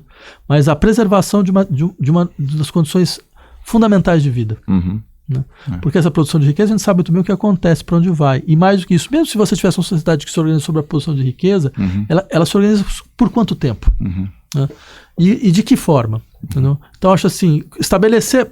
houve várias discussões em países latino-americanos sobre a ideia, vamos tentar utilizar a ideia do bom viver, né, como elemento normativo das ações de Estado. Né? Bem, para além de questões que possam ser levantadas a respeito disso, mas tem pelo menos uma ideia bastante importante. Um outro modelo de valor que se coloca como horizonte de organização das ações de Estado, das ações da produção econômica, das ações da sociedade. Aqui no estado de São Paulo, a gente teve ontem uma visita do Rodrigo Garcia lá no Pontal do Paranapanema, né, para pegar esse gancho do agronegócio, né, que mostra esse alinhamento ideológico completo, né, do Estado, no caso do paulista, e também nacional, no caso do Bolsonaro, com o agronegócio. Aliás, sempre, né, nenhum governo, sem exceção do Brasil até hoje, deixou de ser alinhado com o agronegócio. Mas esse é um alinhamento ainda mais completo. E eu queria te ouvir falar um pouco sobre um projeto de lei que foi sancionado, inclusive ontem, num ato simbólico lá em Presidente Prudente, né, o 277, que eles chamam de regularização fundiária, né, nome chique para grilagem, pele da grilagem, né, o Bolsonaro fez a nível nacional, o Rodrigo Garcia fez a nível estadual, que passou para as mãos de 100 de famílias 1 milhão de hectares de terras devolutas do Estado. Quer dizer, os grandes latifundiários que já são proprietários de uma fatia considerável do Estado estão abocanhando, né, mais território através da ocupação que eles fazem no Estado. Não é à toa que a bancada ruralista, né, o maior lobby institucional presente no Congresso, na Alesp, nos governos do Executivo, enfim, está lá fazendo leis para eles mesmos.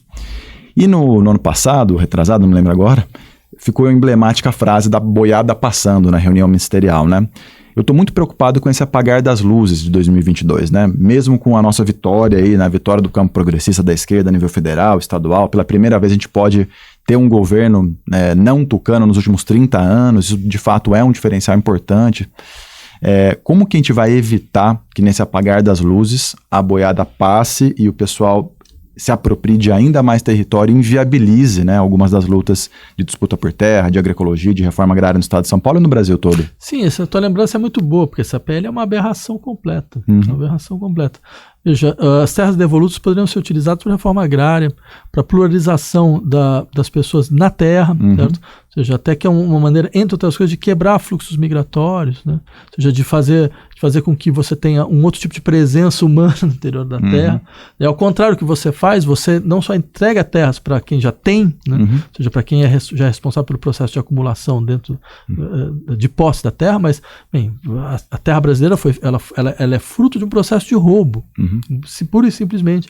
São essas pessoas que, ou seja, mais uma vez, né, você está entregando para quem, eu insisto, não é para uma cooperativa que está lá trabalhando com 70, 80 pequenos produtores, estão desenvolvendo então um outro tipo de relação à terra. Não, você está entregando para aqueles que fazem o processo mais brutal dentro do horizonte da sociedade do trabalho. Né? Então, ou seja, da pior forma de espoliação, você legitima isso. Mas é claro, como você bem falou, eles legislam em causa própria. Claro. Né? Ou seja, eles procuram a todo momento utilizar as estruturas do Estado, desprivatizar, eles fazem do Estado um ente privado. Patrimonialismo vivo. Exato. Agora, sobre o que vai acontecer nesses meses, caso de fato ocorra essa mudança, principalmente no estado de São Paulo, que espero de fato que ocorra, porque seria uma mudança qualitativa indescritível, importantíssima. Né? Eu diria o seguinte: esse processo eleitoral ele tem uma função, né? Entre outras coisas, a função de alerta. Né? O que você está fazendo agora, sabe? Falando, olha, presta atenção nisso aqui, presta atenção naquilo. A sociedade não sabe. Como dizia o Spinoza, se você esperar que o povo consiga decidir bem, você não tem informação nenhuma, não está sabendo de nada, tudo é feito às suas costas. Claro. Né? É absolutamente impossível. Né? Então, de fato, você está percebendo? Tudo isso é feito às costas. Claro. O sistema de imprensa, que poderia estar discutindo isso, está discutindo outra coisa. Está falando sobre outras questões, está criando antinotícia. Você está procurando, de uma certa maneira, fazer com que essas questões sejam muito complicadas para você. Dá a impressão de que elas são muito complicadas para você pensar. O fato de você estar pegando terra do Estado, entregando terra do Estado para uma meia dúzia de latifundiários, não, é muito complicado. Afinal de contas, eu não sei se de fato é uma coisa boa ou foi uma coisa ruim. Né? Mas eu insistiria, nesse contexto, a função do processo eleitoral, a função de uma esquerda no processo eleitoral é básica, entre outras coisas, essa. Nós precisamos massificar esse debate, né? Porque essa semana eu tive no assentamento Mário Lago, em Ribeirão Preto, que tem uma baita experiência de agroecologia. E quem nos trouxe essas informações e com quem a gente debateu foi com eles, com os assentados que estão acompanhando esse PL e um outro que nos preocupa muito, que é o PL 410, que foi sancionado também ontem, que é o desmonte da reforma agrária no estado de São Paulo, né? Uma baita de uma cilada. Bom, reforma agrária também foi feita para dar errado, né? A política de assentar sem um mínimo de infraestrutura não tem como dar certo, mas eles estão aprofundando as dificuldades, né? Porque agora eles têm um debate de titularização das terras. Então, o que o governo Bolsonaro e o Garcia querem? Então, eles querem que os assentados tenham o título de terra, e aí o que vai acontecer? Eles não têm condição de produzir, não têm infraestrutura, eles vão vender pro latifúndio. Você vai voltar a reconcentrar a terra. Então, é uma política anti-reforma agrária, com um discurso populista para, né, tentar capturar, mas eu quero a minha terra. Isso é um clássico do neoliberalismo, isso é um clássico neoliberal. Formar pequenos proprietários ali, isso é uma loucura. Sabe de onde veio esse tipo de lógica? Veio da Margaret Thatcher. Né? A Thatcher fez exatamente essa mesma coisa com as casas dos operários. Porque as casas dos operários eram casas que eram do Estado, o operário pagava uma quantia mínima para viver. Aí ela veio com essa história, não, mas você pode ter sua casa. Agora a gente vai dar a sua casa. Agora você vai ter o direito de ter sua casa, fazer o que você quiser, não sei o que. Então tudo bem, ela deu a titularidade da casa. Né, os caras venderam. E isso fez, claro, passou 5, 10 anos, quer dizer, porque começa aquela coisa, gentrificação, então o seu bairro começa a ficar inviável para você. E você crise também. Econômica. Exatamente, você também você perdeu seu emprego, tal. O que você faz? Você vende sua casa. Resultado, essas pessoas foram pro nada, foram pro buraco, foram pro abismo negro. Você nem sabe mais onde elas vivem, elas vivem nas piores condições, infinitamente piores. É óbvio, essa é a astúcia neoliberal. É sob o discurso discurso do aumento da sua liberdade é aumentar a sua servidão. Sobre o discurso, não, de agora você é livre, colocar você numa situação de precarização absoluta, que a servidão ela vem de maneira muito mais brutal. E a gente sabe que o Brasil é um dos países que mais mata militantes ambientalistas do mundo, que é mais violento, e você está se propondo a uma tarefa de vanguarda, né? Que é ir para a linha de frente, para o Congresso Nacional. Você tem condição, você acha que você, né, vai para cima mesmo para debater essa coisa da expropriação de terra, né, do agronegócio no Brasil, porque é um debate que, no limite, vai ser muito violento, né, na acepção ampla do termo, assim, né? Não, mas o Brasil foi criado a partir do roubo de terra. Essa é a certidão de nascimento do Brasil, é o roubo de terra, e um roubo contínuo até agora. Quer dizer, entre outras coisas, a questão da floresta amazônica, um dos elementos interessantes é que, de um ponto de vista jurídico, ela não é propriedade privada de ninguém, entendeu? Então, o que você faz quando você vai devastando? Você vai aumentando o espaço da propriedade privada. Eu acho que a luta fundamental daqueles que querem efetivamente um processo de emancipação social é fazer a crítica de uma sociedade onde a propriedade privada é o elemento constituinte da sua lógica e das suas formas de existência. Se você não tem propriedade, você não existe, né? Então, claro, isso é uma patologia, isso é pior de todas as patologias. A gente pode inventar, que pra gente não faz a menor diferença, eu poderia inventar, ficar discutindo mais uma vez, sabe, o problema da duração no Bergson, qualquer coisa parecida, certo? Que é muito interessante, tudo bem, certo? Mas eu acho assim, a gente vive numa sociedade em ampla degradação, e os elementos de degradação não começaram agora, eles foram potencializados, porque a gente, de uma certa forma, certo? Há um nível, certo, de explicitação, eu diria, de uma vida social insuportável, de uma vida mutilada, certo, que a gente tem que tomar consciência disso. Tá, mas nesse contexto, é possível fazer uma reforma agrária decente no Brasil? Sim, eu diria, possível, necessário e urgente, mais uma vez. Certo?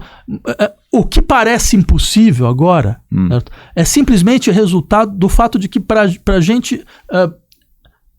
Pra gente não é o caso de... A gente poderia realizar de outra maneira. É um pouco como a questão do fim da ditadura militar.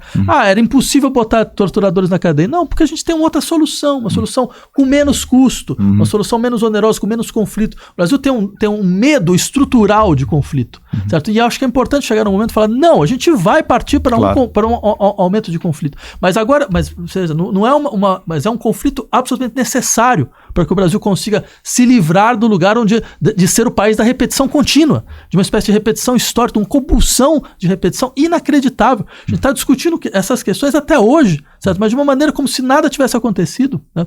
Eu insistiria, veja, mais uma vez, países que pareciam completamente paralisados e bloqueados foram capazes, a partir do momento em que você teve setores da sociedade que falaram, não, nós vamos para o conflito. Nós vamos admitir que nossa sociedade é antagônica, há um antagonismo estrutural, não há como superar esse antagonismo, essa sociedade é irreconciliada, não há conciliação nessa sociedade, nunca houve conciliação, certo? Então, primeira condição é você falar, essa sociedade é irreconciliada, e nós vamos falar isso de maneira muito clara, certo? Não há conciliação possível agora.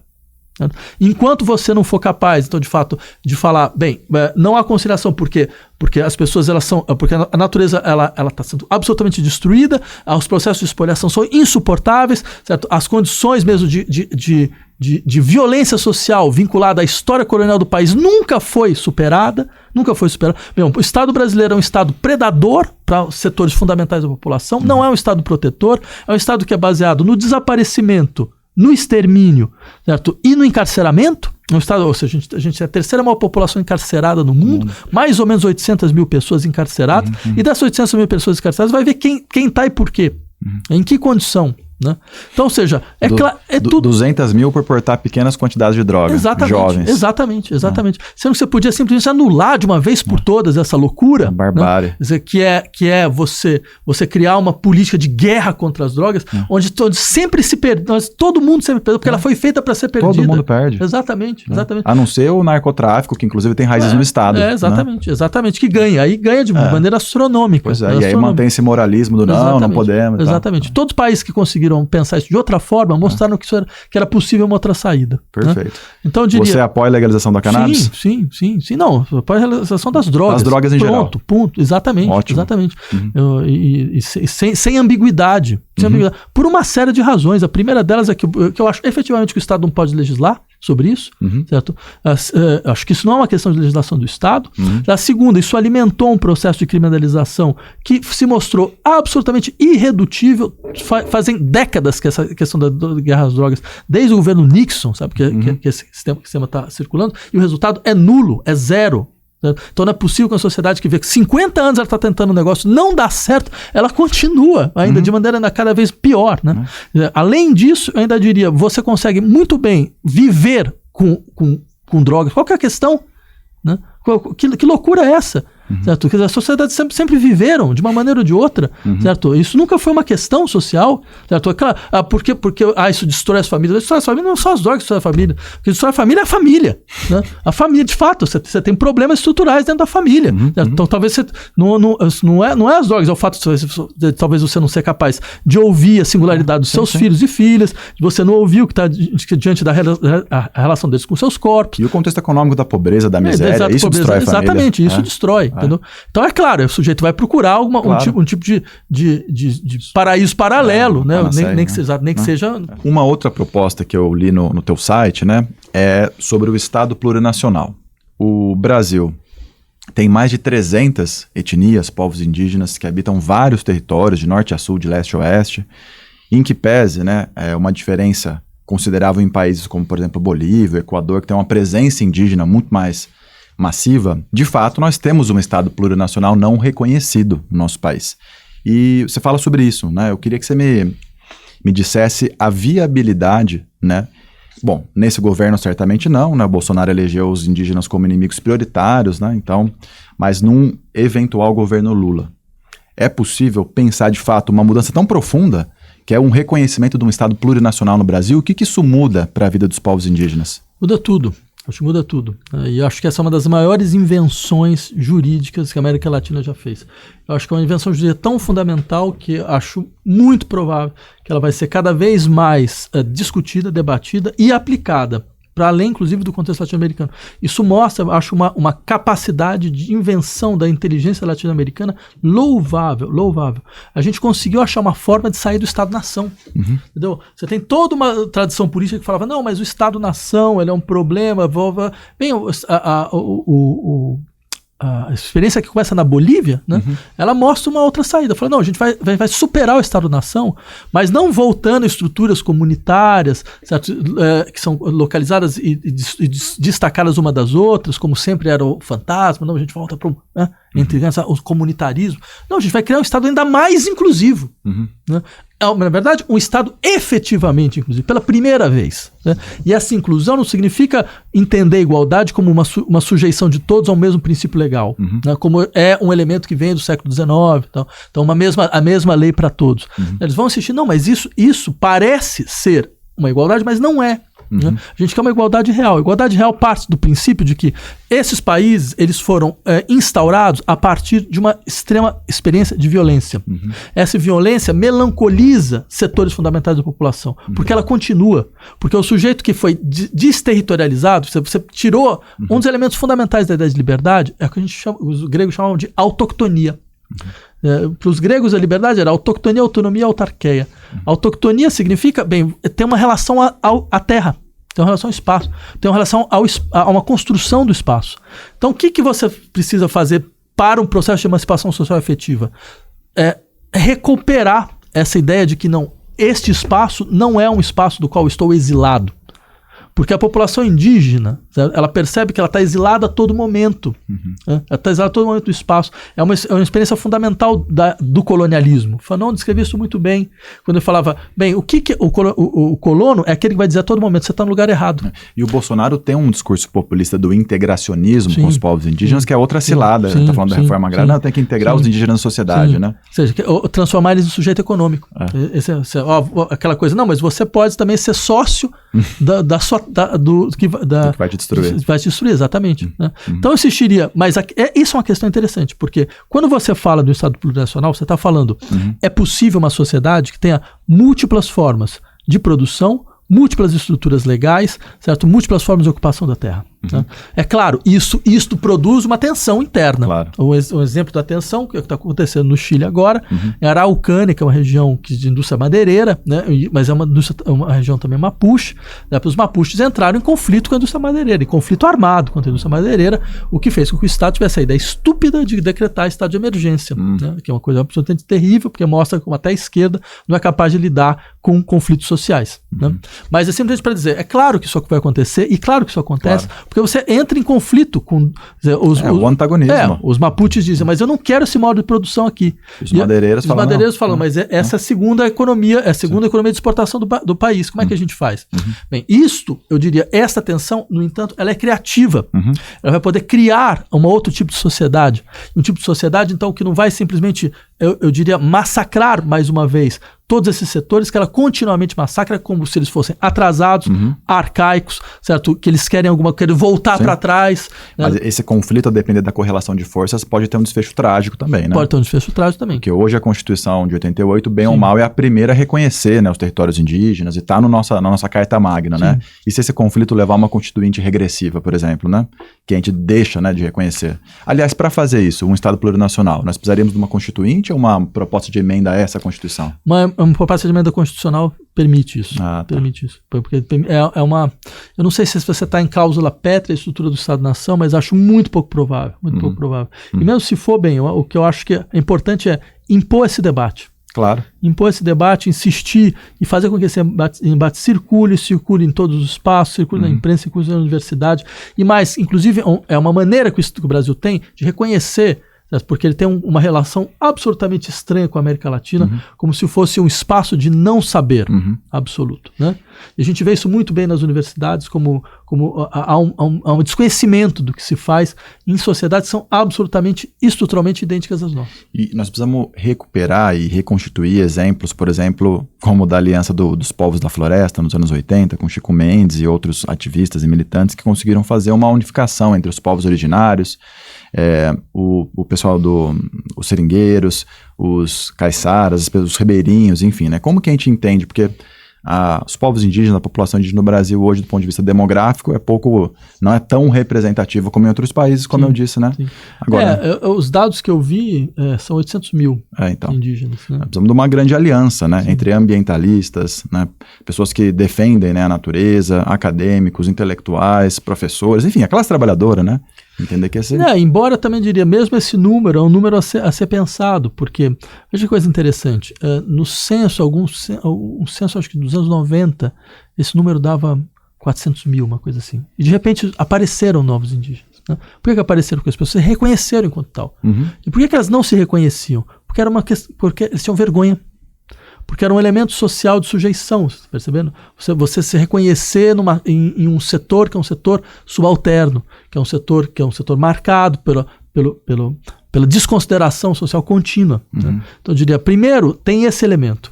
Né? Segundo, seria importante lembrar que por mais que você não tenha, não é como a Bolívia, não é como no Peru, onde você tem, de fato, hegemonias muito claras, muito estabelecidas, bem, mas você tem uma história no Brasil que faz com que estas questões elas estejam presentes não só em Roraima, elas estão presentes aqui. Você tem comunidades indígenas aqui em São Paulo, no município de São Paulo, no Pico de Jaraguá, Parelheiros, exatamente. Então tudo isso faz com que... E mais, ou seja, não é uma questão sobre o que fazer com o passado, isso é um presente. Né? Então tudo isso para dizer, eu acho que seria um momento importante dessa campanha, que a gente começasse a insistir nessa tópica. Né? Falar, olha, existe uma outra alternativa, se pensar essa questão. Né?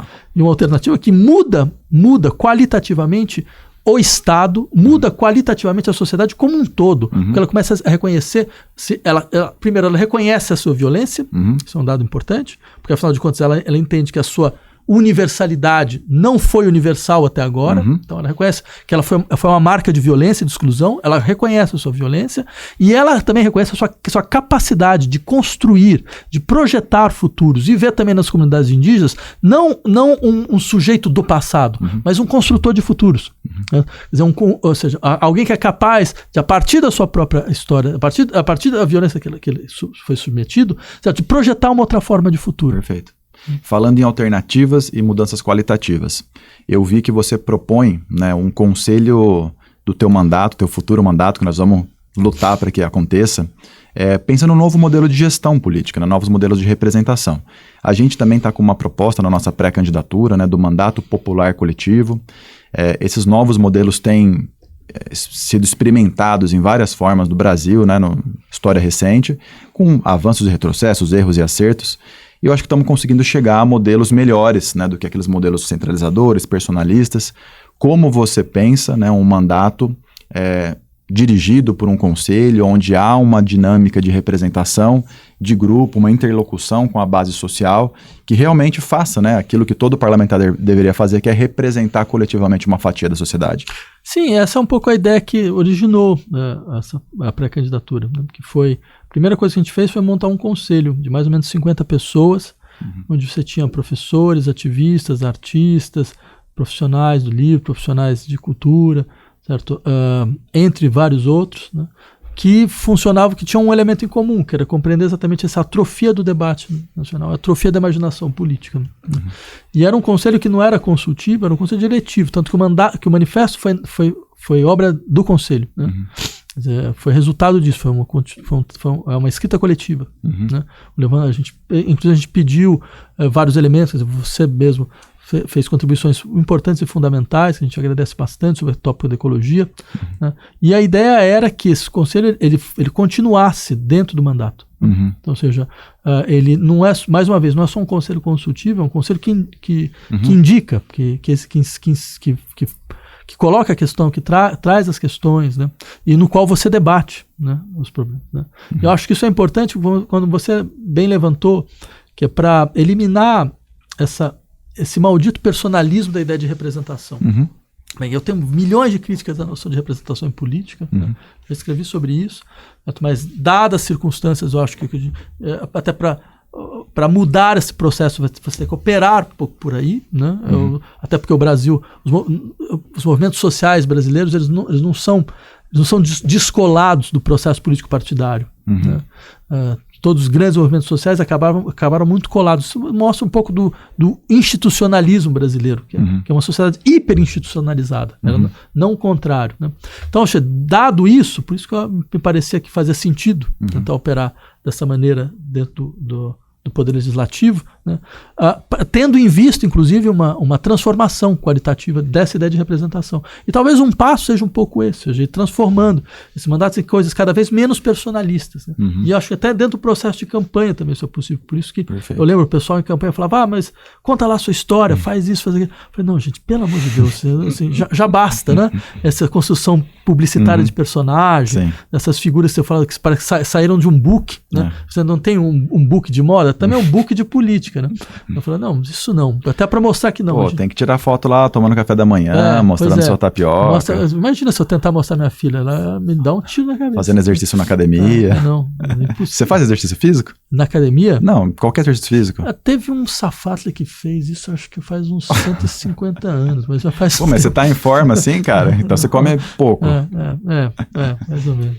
Safátli, primeiro eu quero dizer que tô torcendo demais para que você vença essas eleições, tenha total reconhecimento, apoio e admiração. Nós precisamos de uma pessoa como você, e saindo do personalismo, daquilo que você representa, de uma esquerda que não teme dizer seu nome no Congresso Nacional. Alguém para ter ousadia, para ter coragem, para organizar, né, uma ação coletiva. E eu espero, tenho certeza, que ano que vem você vai estar lá no Congresso Nacional, levando todas as lutas que nós mencionamos aqui. E quero te agradecer demais, né, por estar aqui, podendo apresentar um pouco das suas ideias. Mas eu queria te perguntar o seguinte, antes de finalizar aqui. Ano que vem, você ganhou as eleições, você vai lá na posse do Lula? Sim, claro. Acho que você acha que o Bolsonaro passa a faixa pro Lula? Isso aí a gente precisaria de mais um podcast para falar tudo isso, né?